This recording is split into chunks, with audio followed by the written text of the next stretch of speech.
పెళ్లి కుమారుడు అంతఃపురంలోంచి వచ్చేస్తున్నాడు. పెళ్లి కుమార్తె గదిలో ఏమవ్వాలి? సిద్ధపడాలి. మీకు తెలుసు ఎస్తేరు 12 మాసాలు సిద్ధపడింది. ఎవరి చేతి కింద? హేగే యొక్క చేతి కింద. దేవుడికి మహిమ కలుగును గాక. అందుకే అందరు కన్యకలు పెళ్లి కుమార్తె అయ్యారా? కానీ పెళ్లి కుమార్తె మట్టుకు కన్యకయ్యి ఉండాలి. అయ్యగా చెప్పిన మాటే. పెళ్లి కుమార్తె కన్యకయ్యి ఉండాలి.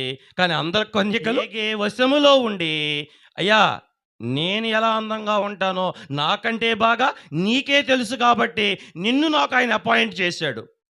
నేనేం పెట్టుకుంటే రాజుకు అందంగా ఉంటానో నాకంటే బాగా నీకే తెలుసయ్యా. ఏయి పెట్టాలో నువ్వు పెట్టు. ఏ కళజుతావో అద్దు.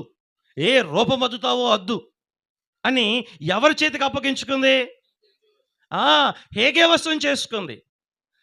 అలాగే ఈరోజు పెళ్లి కుమార్తె సంఘం కూడా సన్నిధిలోకి వెళ్ళి ఆయన వశం చేసుకోవాలి. సన్నిధిలో మీరు ఉన్న ఎడల సన్నిధి మీలో ఉండు సుమ్మి అని అయ్యగారు రాయలేదా? అంటే సన్నిధిలోకి మనం వెళ్తే సన్నిధే మనలోకి వచ్చింది. సన్నిధే మనలోకి రావడం అంటే ఏంటి?